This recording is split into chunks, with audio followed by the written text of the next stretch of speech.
Good morning student, welcome to new Rajasthan online chemistry classes. आज हम जो लेक्चर में स्टार्ट कर रहे हैं वो है आपका 11th का सिलेबस। 11th के बच्चे जो नए आए हैं 10th से 11th में ट्रांसफ़र हुए हैं, तो उसके लिए आपको क्या करना है, फर्स्ट आपको एक बेस तैयार करना है, क्योंकि हमको पहले चूज़ करना होता है कि कौन सा सब्जेक्ट सेलेक्ट करें हम। उस सब्जेक्ट के बेस पे आपको आपका माइंड सेट करना पड़ेगा, then you will start continue your study. Clear? तो उस बेस को अपन को कैसे तैयार करें कि हम ये सब्जेक्ट लेनी है, साइंस लेनी है, आर्ट्स लेनी है, कॉमर्स लेनी है, किस में स्कोप ज़्यादा है, साइंस फील्ड में जाओ, आर्ट्स में जाओ या कॉमर्स फील्ड में जाओ, फिर उस बेस में कौन सा सब्जेक्ट हमारा इंटरेस्टिंग बन सकता है और जो कि हमारे फ्यूचर में ज़्यादा यूज़फुल हो सकता है और हमारे फ्यूचर को सेट कर सके, उस बेस पे हमको सब्जेक्ट चूज़ करना है और आगे की प्रिपरेशन जो है आपको यहीं से स्टार्ट कर देनी है। तो आज की क्लास में जो हम स्टार्ट करेंगे वो chemistry chapter number 2 atomic structure 11th का सिलेबस के अकॉर्डिंग है। ये आपको पता ही है कि एनसीईआरटी सिलेबस आ चुका है। अब जो आप बुक कंसीडर करोगे दैट इज़ एनसीईआरटी बेस पे होगी। वो पहले आरबीएससी बेस पे चलती थी, अब एनसीईआरटी बेस पे आ गई है। एनसीईआरटी ने क्या किया है, जो सीबीएसई बोर्ड में सब्जेक्ट सिलेबस चलता था वही एनसीईआरटी बेस में अब आरबीएससी फॉलो कर दिया है। उस बेस को अपन को अब कैसे प्रिपेयर होना है, क्या हमारा सिलेबस है, किस टाइप से आपको वो एक दिया गया है, किस प्रोसेस के बेस पे अपन को उसको स्टडी करना है, वो हमको देखना है। क्लियर? तो आपके केमिस्ट्री की बात करूं मैं, तो केमिस्ट्री की एनसीईआरटी ने 2 बुक इस बार पब्लिश की है, फर्स्ट पार्ट और सेकंड पार्ट। फर्स्ट पार्ट में आपके टोटल 7 चैप्टर लिए गए हैं और सेकंड पार्ट में आपके 8 to 14 चैप्टर लिए गए हैं। टोटल आपके कुछ 14 चैप्टर हैं आपके सिलेबस में, और आपके सिलेबस के अकॉर्डिंग चलें तो इसमें इनऑर्गेनिक, ऑर्गेनिक और फिजिकल तीनों ही सब्जेक्ट को या तीनों ही पार्ट को इंक्लूड किया गया है। ऐसा नहीं है कि फर्स्ट पार्ट आपका इनऑर्गेनिक का है, सेकंड पार्ट आपका ऑर्गेनिक का है, ऐसा अभी कुछ नहीं है। चैप्टर वाइज हम स्टडी करेंगे, तो जब भी चैप्टर स्टार्ट होगा उस बेस पे मैं आपको एक्सप्लेन कर दूंगा कि ये कौन से केमिस्ट्री से रिलेटेड है, क्योंकि केमिस्ट्री एक सब्जेक्ट हो गया, उसकी ब्रांचेज हैं फिर inorganic, organic, physical, analytically, biochemistry, nuclear chemistry, उस बेस पे हम सबको डिस्कस करेंगे। ठीक है? तो उसको स्टार्ट करने से पहले मैं आपको जनरल इंट्रो दे देता हूँ कि 10th में अपन ने केमिस्ट्री किस बेस पे पढ़ी, क्या हमने इसके बारे में जनरल चीज़ें देखी थी, और फिर हम अब जो पढ़ने वाले हैं वो आपका एक केमिस्ट्री सब्जेक्ट बन के आया है। जैसा कि आपको पता है कि 10th क्लास में हुआ क्या था कि आपने साइंस में आपने कुछ 4 चैप्टर केमिस्ट्री के स्टडी किए होंगे। वो 4 चैप्टर हमको देखने थे, 4 चैप्टर आपके फिजिक्स के, 4 चैप्टर आपके केमिस्ट्री के, and next 4 one is biology. तो ये 4 पार्ट में डिवाइड ना करके एक साइंस बेस पे आपको केमिस्ट्री का इंट्रो दे दिया, फिजिक्स का इंट्रो दे दिया और बायोलॉजी का इंट्रो दे दिया, और जो 1-2 चैप्टर हैं वो कुछ एनवायरमेंटल केमिस्ट्री के होंगे जो कि जर्नल होते हैं। हर क्लास में 1-2 चैप्टर वो आपके लिए अवेलेबल कराते हैं। क्लियर? तो हमको हमारे सिलेबस के अकॉर्डिंग केमिस्ट्री को डिस्कस करना है। केमिस्ट्री के वहाँ पे जनरल टॉपिक थे, एटम्स के बारे में, molecules, isotope, non isotope, isobars and carbons के बारे में, general chemical reaction, substitution reaction, elimination reactions, addition reactions, ये हमने एक जनरल वे में देखा था। अब उसका हम यहाँ पर एक्सप्लेनेशन स्टडी करने वाले हैं। अब जब एक्सप्लेनेशन स्टडी करेंगे तो उस सब्जेक्ट के बारे में हमको पूरी इंफॉर्मेशन होनी चाहिए। First we know something about chemistry, then we will start particular syllabus, क्योंकि जब तक हमको उसके बारे में पता नहीं रहेगा कि फ्यूचर में इसके क्या फीडबैक आ सकते हैं या क्या इसके इफ़ेक्ट हो सकते हैं, उसको हम कैसे स्टडी कर लें। क्योंकि एक चीज़ मैं बता दूं, केमिस्ट्री एक ऐसे सब्जेक्ट है जो आपकी लाइफ सेट कर सकती है। यदि आपका इसमें इंटरेस्ट क्रिएट हो गया और आप इस पे मास्टर हो गए, मतलब मास्टर डिग्री के साथ पीएचडी डिग्री कर ली, तो उस बेस पे आप इसके मास्टर कहलाओगे। ठीक है ना? तो उसकी स्टडी हमको स्टार्ट करनी है। तो आपका एक सेकंड स्टेप या सेकंड स्टेज जो है, नाउ वी स्टार्ट। क्लियर? आपकी फर्स्ट स्टेज चलती है 1 to 10 क्लास। सेकंड स्टेज जो स्टार्ट होती है वो आपकी यहाँ से स्टार्ट है, क्योंकि एक टर्निंग पॉइंट है। यहाँ पर आपने गलत टर्न ले लिया तो उस बेस पे आपका फ्यूचर इफेक्ट होगा, क्योंकि 11th 12th आपके आगे की क्लासों को डिसाइड करता है। तो first take decision and right decision, और उस फील्ड में आगे जाना है जिसमें हमको ज़्यादा स्कोप, ज़्यादा प्रॉफिट, फ्यूचर सेट एंड हमारी लाइफ सेट हो जाए, उसको हमको देखना है। क्योंकि पढ़ाई एक ऐसा रास्ता है जो कि आपको रेस्पेक्ट, आपके अर्निंग सोर्स और आपके जो भी ड्रीम्स हैं उनको पूरा कर सकता है। Without study you can't success and you can't respect in your society. Clear? तो today we start chemistry. Syllabus के अकॉर्डिंग हम सेकंड चैप्टर स्टार्ट करेंगे, लेकिन before we start particular syllabus we discuss about some branches, some intro part in chemistries. आप जब भी मैं particular syllabus start करूं उस बेस पे उसके राइटिंग पोर्शन को लिखना स्टार्ट कर दें और एक पर्टिकुलर नोटबुक बना लें, जिससे हमको लगे कि हाँ ये सिलेबस अब पर्टिकुलर चालू हो गया है। हम कंटिन्यू स्टडी रखेंगे तो आई होप सारे डाउट्स, सारे प्रॉब्लम्स आपकी ज़्यादा से ज़्यादा क्लियर होंगे।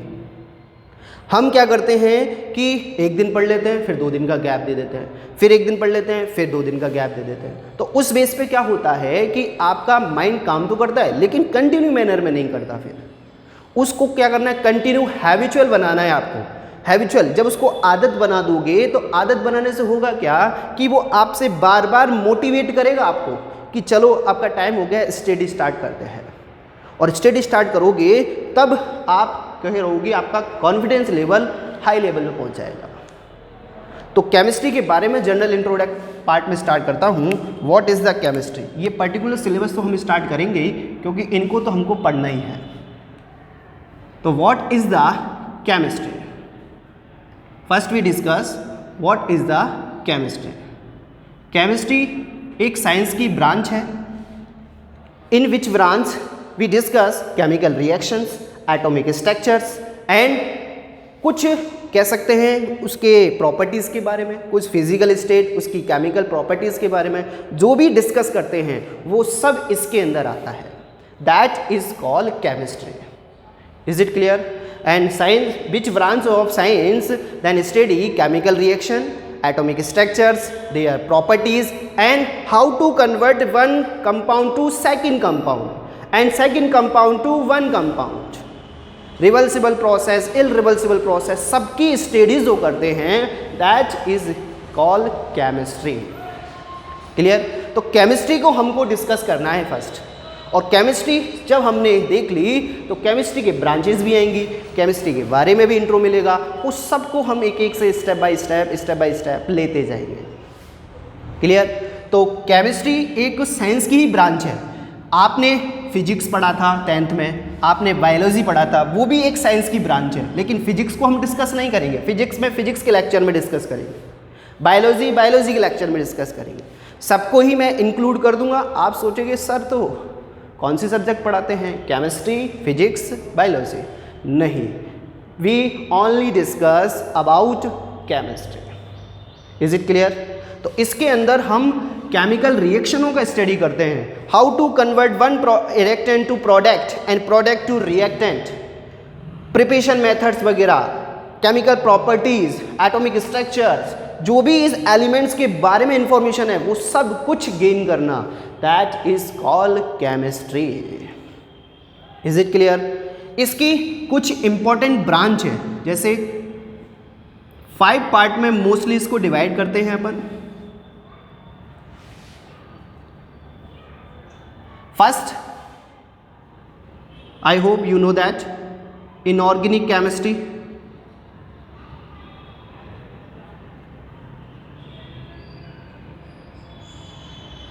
inorganic chemistry. Second one is organic chemistry.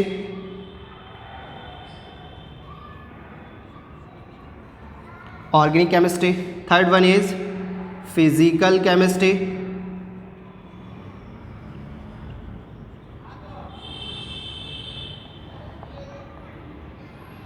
Physical chemistry. And fourth one is biochemistry,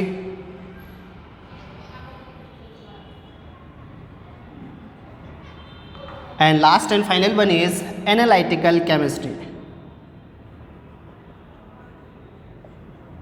Analytical chemistry. तो ये मोस्ट फेमस ब्रांच है। इनमें से आउट ऑफ 5 में से हमको मोस्टली जो स्टडी करनी होती हैं वो होती है आपकी दैट इज इनऑर्गेनिक, मीन्स आपका ये मोस्टली यूज होता है। सेकेंड आपका organic, this is also use in our syllabus. And next one physical, next one physical. Biochemistry को हम टॉपिक वाइज पढ़ते हैं and analytical chemistry can also be discuss या also be study as a topic wise. Clear? तो chemistry की most famous जो branch हैं, we divided chemistry mostly famous branches 5 part: inorganic, organic, physical, biochemistry and analytical chemistry. अब ये chemistries होती क्या है सर? पहले तो एक ही था, अब ये 5 आपने डिस्कस कर दिए।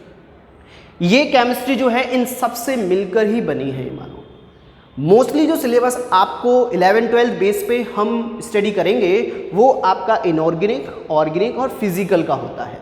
ये तीनों मोस्ट फेमस हैं जो कि ज़्यादातर यूज़ होते हैं।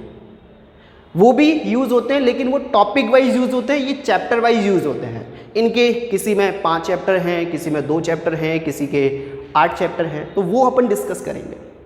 तो what is the inorganic chemistry? इसमें किस टाइप की स्टडी करने वाले हैं? इसमें क्या है ऐसा जो हम डिस्कस करें? तो इनऑर्गेनिक केमिस्ट्री में किसी एलिमेंट्स की जनरल प्रॉपर्टीज़, उसके स्ट्रक्चर्स, मेटल्स, नॉन मेटल्स, उसके कह सकते हैं कुछ फिजिकल स्टेट वगैरह, वो सब स्टडी करते हैं। That is called inorganic chemistry. Clear? जैसे नेचर में कोई चीज़ आपको गेन हुई, जैसे मार्कर हमको प्राप्त हुआ इन नेचर, अब इसके बारे में हमको जनरल प्रॉपर्टीज डिस्कस करनी है। ये है क्या, इसकी प्रॉपर्टीज़ क्या है, इसका कलर क्या है, इसका स्मेल क्या है, इसका रंग कैसा है, वो सब जो हम इसका स्टडी करेंगे वो खिलाएगी आपकी inorganic chemistry. in which branch we discuss about some general properties like color, metals, non-metals, element, molecules, compound, smell, ये सब डिस्कस करते हैं। That is called inorganic chemistry. Clear? Organic chemistry, organic chemistry mind में आपके set भी है। आपको थोड़ा सा एक फोबिया सा है कि organic chemistry means chemical reactions, यार ये तो नहीं होगा हमसे। Everything is possible in chemistry, ध्यान रखना, सब कुछ possible, but you do your hard work. Hard work से सब कुछ गेन किया जा सकता है। तो ऑर्गेनिक केमिस्ट्री जो है वो क्या है? Organic chemistry in which branch of chemistry deals with chemical reactions, their properties and their conversion, how to convert one product to second product and one reactant to second reactant. तो उसको interchange करना, किस type से आप उसका formation कर सकते हो, उस प्रोडक्ट से आप क्या क्या नए प्रोडक्ट फॉर्मेशन कर सकते हो, उनके बारे में डिस्कस करना, that is your organic chemistry के बारे में। Is it clear? Third one है आपकी फिजिकल केमिस्ट्री। तो फिजिकल केमिस्ट्री की बात करें तो फिजिकल केमिस्ट्री क्या है? इसके फिजिकल स्टेट के साथ साथ in which branch of chemistry physical state of element या substance affected their properties. Solid की क्या प्रॉपर्टीज रहेंगी, लिक्विड की क्या प्रॉपर्टीज रहेंगी एंड गैस की क्या प्रॉपर्टी रहेंगी, उन सब के बारे में डिस्कस करना, that is your physical chemistry. Clear? तो 3 मोस्ट फेमस पार्ट हैं, इनऑर्गेनिक, ऑर्गेनिक एंड फिजिकल। ये आपको सिलेबस के अकॉर्डिंग आपके चैप्टर वाइज स्टडी करेंगे। जैसे आप हम स्टार्ट करेंगे एटॉमिक स्ट्रक्चर। अब एटॉमिक स्ट्रक्चर क्या है? आपके इनऑर्गेनिक का पार्ट है। कुछ चैप्टर आपके इनऑर्गेनिक के हैं, कुछ चैप्टर आपके ऑर्गेनिक के हैं, and next one physical chemistry. Clear? Topic wise जो हम स्टडी करेंगे, इनके चैप्टर तो नहीं है आपके सिलेबस में, बट कुछ टॉपिक ऐड किए गए हैं क्योंकि जनरल चीज़ें आपको आनी चाहिए। 11th-12th क्या होता है? एक फाउंडेशन होता है। यहाँ से स्टूडेंट का एक टर्निंग पॉइंट स्टार्ट होता है कि यहाँ पे उसने अपनी स्ट्रांगनेस कर ली, तो स्ट्रांगनेस बेस पे आपको क्या करेगा कि आने वाली क्लासों में आपको कहीं भी किसी टाइप की प्रॉब्लम्स नहीं आएगी। मींस आपकी नीट IITs वगैरह में क्वेश्चन जो आते हैं 60% सिलेबस आपके 11th-12th का आता है। 60% syllabus 11th and 12th class से कंसिडर होता है। 40% या 30% जो रिमेनिंग सिलेबस है वो आपका होगा आपके फाउंडेशन बेस पे, जो भी आप नीट IIT तैयारी में करते हो। Is it clear? तो 11th-12th आपको एक डीपली बेस में स्टडी करनी पड़ेगी, जिसमें जो 11th तो आपका क्या है, फाउंडेशन है। 12th में जाने से पहले आपको 11th की चीज़ें 100% एक्सप्लेन होनी चाहिए, अंडरस्टूड होनी चाहिए, क्योंकि 11th आपका एक बेसिक है for 12th class. 12th class में भी इसके बोर्ड के क्वेश्चंस आते हैं from 11th syllabus. Is it clear? तो हम जो स्टार्ट करेंगे स्लोली पढ़ेंगे, एक्सप्लेनेशन में लेंगे हर चीज़। कोई भी प्रॉब्लम्स, कोई भी डाउट हो, without any hesitate you can ask to me. Is it clear? And second 4th one is biochemistry. Biochemistry क्या है कि इसके अंदर हम लिविंग जो आपके ऑर्गन्स हैं या लिविंग जो भी चीज़ हैं उन पे केमिस्ट्री की स्टडी करेंगे कि how to applied chemical reaction in living reagent या living organs. Is it clear? तो उसको हम बायोकेमिस्ट्री बोलते हैं। मतलब बायोकेमिस्ट्री कह सकते हैं कि बायोलॉजिकल रूप से मेडिकल डिपार्टमेंट पूरा केमिस्ट्री बेस पे ही है। तो वहाँ पर वो केमिकल रिएक्शन जनरेट हो रही है, केमिकल रिएक्शन के साथ साथ वो डिस्कस कर रहे हैं कि दिस इज कॉल्ड बायोकेमिस्ट्री। ये भी टेस्ट वगैरह होते हैं ना, ब्लड टेस्ट, यूरिन टेस्ट, वो सब क्या है, बायोकेमिस्ट्री तो है एक टाइप की। तो उस बेस को बायोकेमिस्ट्री कहते हैं। एनालिटिकल केमिस्ट्री मीन्स किसी कंपाउंड की क्वालिटेटिवली एंड क्वांटिटेटिवली स्टडी करना, that is called analytical chemistry. Clear? किसी कंपाउंड है, उस कंपाउंड की आप क्वालिटी बेस पे और उसकी क्वांटिटी बेस पे स्टडी कर रहे हो, that is called analytical chemistry. Is it clear?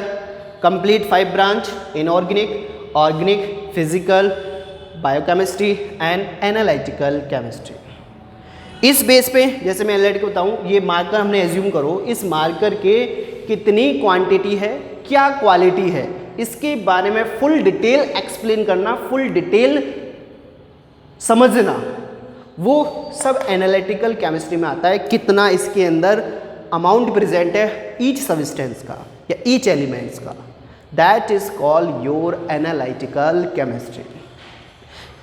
फिर से बोल देता हूँ, मोस्टली जो यूज होंगी that is inorganic, organic and physical.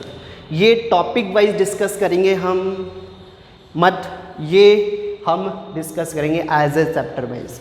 जैसे मैं आपको आपके एक्सप्लेनेशन दूं, इसके अंदर जो आपके चैप्टर कंसीडर किए गए हैं वो आपके 1, 2, 3, 4 एंड 5। इनऑर्गेनिक का पार्ट है आपका 9, 11 सिलेबस के अकॉर्डिंग है 9, 10, 11। ये 5 और 3 8 चैप्टर जो हैं आपके इनऑर्गेनिक के हैं। Most part of 11 syllabus in your inorganic chemistry, most famous part आता है इनऑर्गेनिक केमिस्ट्री का। मतलब मीन्स इसके आपके 8 चैप्टर कवर हो रहे हैं, मतलब आपको सबसे ज़्यादा इनऑर्गेनिक केमिस्ट्री ही पढ़नी है। क्लियर?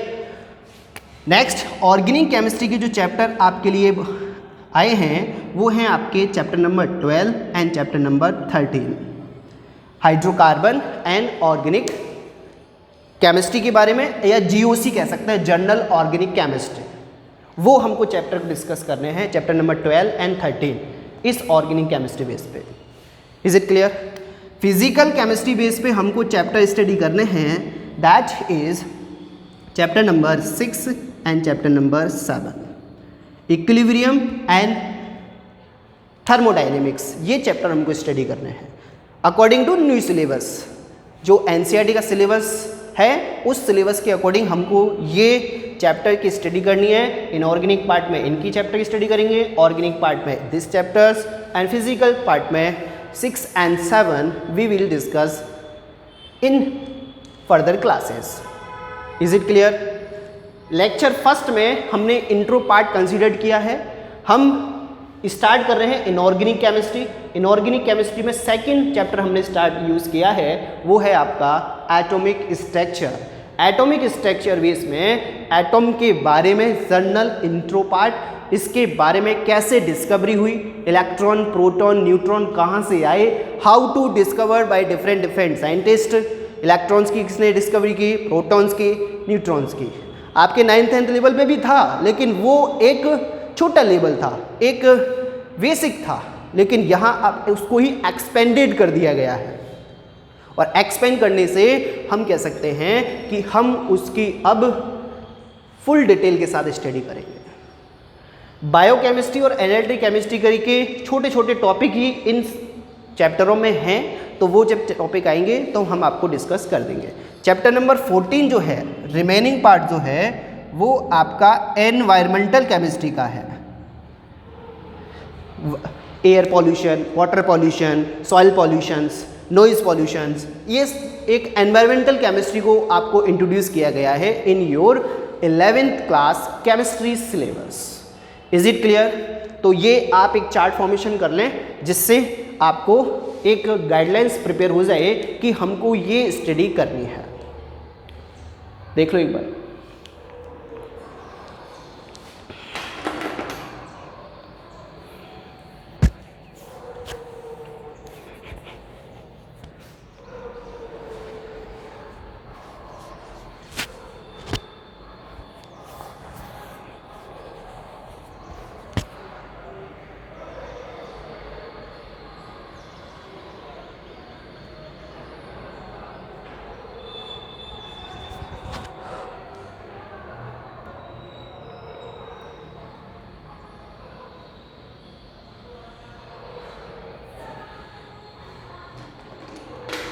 लिख लिया?